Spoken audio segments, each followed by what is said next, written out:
सभी भाइयों को नमस्कार, सभी भाइयों को राधे राधे। आज की वीडियो में आपका स्वागत करता हूं। कुछ स्पेशल सेंटेंसेस ये स्पीकिंग में बहुत काम आते हैं। जब आप इंग्लिश की स्पीकिंग कर रहे हो तो ऐसे वाक्य हम बोलते रहते हैं। आज इनको हम ट्रांसलेट भी करेंगे, आपको सिखाएंगे और आप उनकी प्रैक्टिस कर सकते हैं, बोल सकते हैं। मैं आपको जितनी भी क्लास देता हूं वो प्रैक्टिस की क्लास होती है। मैं खुद से करके दिखाता हूं और आपसे बोलता हूं कि आप भी प्रैक्टिस करो। तो यहाँ पर देखो कुछ ऐसे सेंटेंसेस हैं जो डेली लाइफ में बोलते भी हैं, यानी कि स्पीकिंग में काम आते हैं। स्पीकिंग आप करोगे तो ये बहुत सारे काम आएंगे। चलो तो आज स्पीकिंग की बात करते हैं और लर्न करते हैं इंग्लिश कैसे बोलेंगे। पागल हो गए हो क्या, ऐसे आपने कई बार बोला होगा। पागल हो क्या, जैसा तुम कहो, जैसी तुम्हारी इच्छा। आपने कई बार कई लोगों से बोला भी होगा, जैसी तुम्हारी इच्छा। एक बात और, या और एक बात, एक बार और। आपने देखा होगा वो तारक मेहता का उल्टा चश्मा, उसमें वो बोलता है ना कि एक वंस मोर, या फिर ऐसे हिंदी में ऐसे बोलेंगे एक और बार, एक और बार ऐसे। ठीक है, कोई बात नहीं। आपने कई बार बोला होगा, मुझे परवाह नहीं, यहाँ कोई नहीं है, यदि संभव हो तो, यदि आवश्यकता हो तो। आपके कहने का क्या अर्थ है। तो इस प्रकार के मैंने यहाँ हिंदी के जो सेंटेंसेस हैं वो लिख दिए हैं। डेली लाइफ में इनको बोलते हैं। आइए चलिए इंग्लिश में इनको बोलेंगे और इंग्लिश की जो स्पीकिंग है वो भी करेंगे। तो मेरे साथ जुड़े रहिए। चलिए वीडियो पर चलते हैं। सबसे पहले हमारा जो सेंटेंस आया है वो आया है, पागल हो गए हो क्या। तो देखो यहाँ पे गए हो, ये शब्द जो आ रहा है इससे आपको पता लगना चाहिए कि ये जो है प्रेजेंट का परफेक्ट है या हैव का यूज इसमें होने वाला है। तो सिंगुलर या प्लूरल वो आपको देखना पड़ेगा कि सब्जेक्ट कैसा है। तो इसमें हम दूसरे से कह रहे हैं तो ऑब्वियसली तो इसमें आपका हैव आने वाला है, क्योंकि पागल हो गए हो क्या, तुम दूसरे से बोल रहे हो, यानी कोई दूसरा बंदा है आपके सामने। तो हम कैसे बोलेंगे इसको, तुम पागल हो गए हो क्या।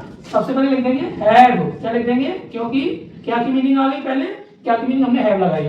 क्यों लगाई, प्रेजेंट का परफेक्ट है। अब हैव यू क्या लगाएंगे, अब हम यहाँ पे हैव यू। हो गए हो क्या, तो have you gone, have you gone mad. क्या लिखेंगे हम यहाँ पर, मैड। अब आप इसको इंग्लिश में बोलिए, स्पीकिंग करिए। Have you gone mad, have you gone mad, have you gone mad. तुम पागल हो गए क्या, प्रैक्टिस करिए, स्पीक करिए। स्पीकिंग आ जाएगी तो आप ऐसे सेंटेंस कर पाएंगे। हैव यू गॉन मैड, पागल हो गए हो क्या। ऐसी भाषा अपनी जो शब्द है स्पीकिंग के उसमें इसको डाल दीजिए। अगर आपने इतने सारे सेंटेंस की इंग्लिश अगर आपने सीख ली तो स्पीकिंग आपकी अच्छी हो जाएगी। तो हमने यहाँ पे हैव से क्यों बनाया, क्योंकि ये प्रेजेंट का परफेक्ट था। पागल हो क्या, हम दूसरा बना रहे हैं, पागल हो क्या। तो इसमें क्या लिखेंगे, आर यू क्रेजी। कैसे बोलेंगे इसको मैं आर से क्यों बना रहा हूँ, क्योंकि प्रेजेंट का सिंपल है, अफर्मेटिव है।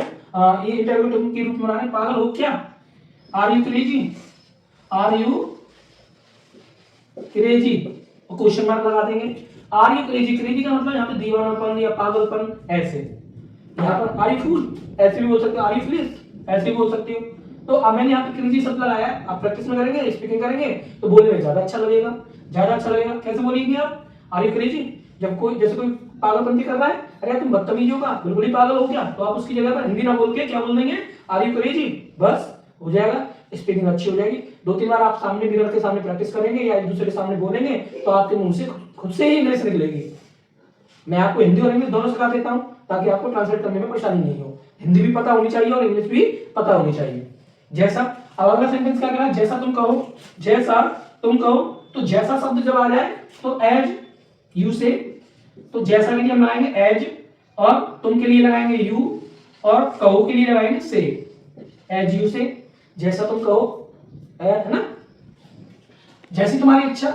अब एज यू विश क्या लगेंगे, एज यू विश। मैंने बताया जैसा शब्द आ जाए तो अब क्या लगाना है आपको, एज, और तुम्हारी यानी कि एज योर विश, या फिर एज यू विश ऐसे लिख सकते हैं, एज यू विश। क्या लिख देंगे, एज यू, इच्छा के लिए क्या लिखते हैं, विश। तो इन चारों को बोलिए, प्रैक्टिस करिए। Have you gone mad, are you crazy, as you say, as you wish, ऐसे आप बोलिए और प्रैक्टिस करिए। जल्दी जल्दी बोलेंगे, जल्दी जल्दी बोलेंगे, एक दूसरे के सामने बोलेंगे तो इंग्लिश बोलने में जो झिझक है, हेजिटेशन है, वो निकल जाएगी। अब अगला सेंटेंस, और एक बात, और एक बात। या अब जैसे कि और एक बात, अब ध्यान रखो, बात का मतलब यहाँ पे वन थिंग, एक चीज की बात हो रही है, एक बात की, एक चीज की बात मतलब एक बात हो रही है। तो हम क्या बोलेंगे, वन मोर थिंग।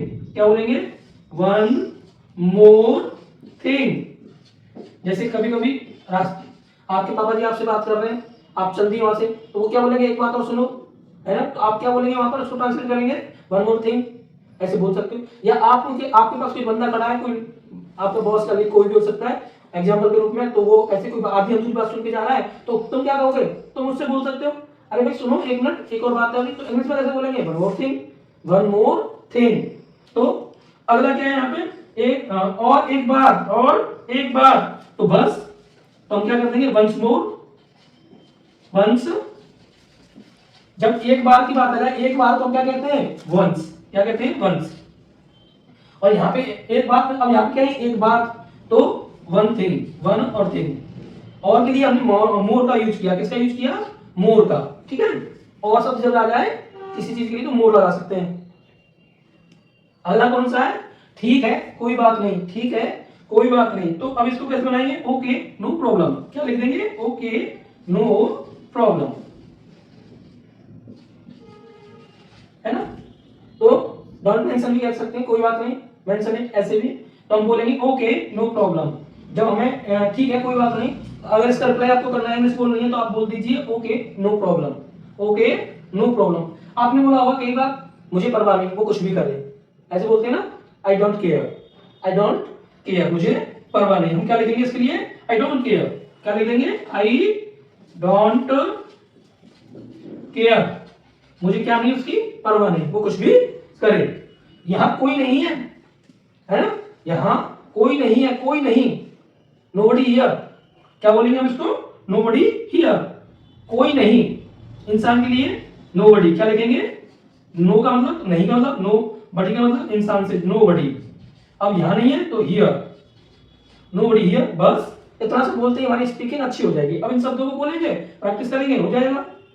यहां कोई नहीं है, अगला क्या है, यदि संभव हो तो, है ना, यदि संभव हो, यदि शब्द आ रहा है, यदि वाले, और यदि के लिए हम क्या लगाएंगे, इफ, क्या लगाएंगे, इफ। अब मैंने यहां इफ लगा दिया, इफ। अब संभव हो, है ना, तो पॉसिबल, इफ पॉसिबल, क्या लिख देंगे, पॉसिबल भी बोलते हैं, पॉसिबल भी बोलते हैं।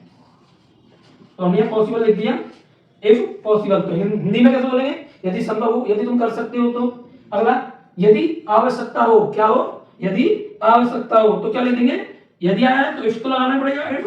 आवश्यकता के लिए नेसेसरी, क्या लिखेंगे, नेसेसरी, क्या लिख देंगे, नेसेसरी, ऐसे लिखेंगे। आपके कहने का क्या अर्थ है, कभी कभी क्या बोलते हैं ना, तुम कहना क्या चाहते हो, क्या मतलब है तुम्हारा, है। तो इंग्लिश में इसको कैसे, आपने कहीं फिल्मी डायलॉग में सुना होगा, एक दूसरे के मुंह से भी सुना होगा, यार ये तो इंग्लिश बोल लेता है, भाई वो इंग्लिश ऐसी तो बोलते हैं, यहाँ से सीखते हैं पहले, वो क्या करते हैं, पहले यहाँ से सीखते हैं। तो सीखने में और बोलने में थोड़ा सा अंतर यह है कि पहले खुद से हमें प्रैक्टिस करनी होती है, तब हम किसी के सामने बोल सकते हैं। लेकिन कभी कभी क्या होता है कि कहते हैं मुझे लिखना तो आता है, बोलना नहीं आता। बोलना इसलिए नहीं आता क्योंकि हम प्रयास नहीं करते, प्रैक्टिस नहीं करते। यदि आप दूसरे सामने बोलते हो तो कहते हैं शर्म आती है, हेजिटेशन होती है। तो भाई ऐसा कर सकते हो कि आप एक दर्पण के सामने, मिरर के सामने खड़े होकर के ये सारे सेंटेंसेस बोल सकते हो और इंग्लिश बोलने का प्रयास कर सकते हो। अब इन छोटी छोटी चीजों को आप हिंदी में बोलोगे और इंग्लिश में बोलोगे तो इंप्रेशन अलग होता है। अगर आपको कहीं पर अपना इंप्रेशन बनाना है तो ये वाले शब्द यूज कर लो, अगर आपको हिंदी बोलनी है तो आप हिंदी बोलो, कोई बात नहीं, हिंदी में भी। लेकिन इंप्रेशन की बात आ जाए, ऑफिस की बात आ जाए, स्कूल की बात आ जाए, तो इन्हीं सेंटेंसेस के साथ हमारी जो लैंग्वेज होती है, जो भाषा शैली होती है, सुधर जाती है और दूसरे का इंप्रेशन भी पड़ जाता है। तो अब लास्ट वाला क्या है हमारा, आपके कहने का क्या मतलब है, क्या अर्थ है? तो हम क्या बोलेंगे, व्हाट डू यू मीन, क्या लिख देंगे, what do you mean. Mean का मतलब होता है अर्थ, यू मतलब तुम, और व्हाट डू यानी कि क्या अर्थ है, ये व्हाट डू है ना, क्या क्या शब्द के लिए, व्हाट डू यू मीन, तुम्हारा कहने का मतलब क्या है। व्हाट डू यू मीन से, है ना, ऐसे तुम कहना क्या चाहते हो, what do you want to say, ऐसे। तो आप बोलने की जरूरत पड़ती है, हमें क्या पड़ती है, बोलने की। अब आप स्पीकिंग कर रहे हो तो स्पीकिंग में ये वाली सेंटेंस अपनी भाषा में रोज डाल लीजिए और आपकी स्पीकिंग जो है जबरदस्त होने वाली है। कैसे होने वाली है, जबरदस्त। देखो मैंने आपको पहले ही बताया था कि मैं जो यहाँ पे आपको सिखाता हूँ वो प्रैक्टिस होती है, मैं खुद भी करता हूँ और आपसे भी बोलता हूँ कि आप भी अपनी कॉपी पेन बना लो या स्क्रीनशॉट रख लो, जरूरत के समय पर आप इनको क्या कर सकते हो, रिवाइज कर सकते हो। रिवाइज करोगे तो आपको आ जाएगा डेफिनेटली, मेरा भरोसा है। तो आज की जो स्पीकिंग मैंने आपको जो शब्द बताए, आज की वीडियो आपको कैसी लगी, अपने राय अपने कमेंट जरूर दें। और इस चैनल पर नए हैं तो इस चैनल को सब्सक्राइब कर लें ताकि मेरी आने वाली वीडियो का नोटिफिकेशन आपको सबसे पहले मिलेगा। और एक काम आपको और करना है जो कि मैं आपसे रिक्वेस्ट कर रहा हूँ, ये जो वीडियो बनाता हूँ मैं, इस वीडियोज को या और भी जो वीडियोज हैं उन सबको आप अपने ग्रुप में भी बांट दो ताकि जो शिक्षा है सबके यहाँ सब तक पहुंचे। ठीक है, धन्यवाद।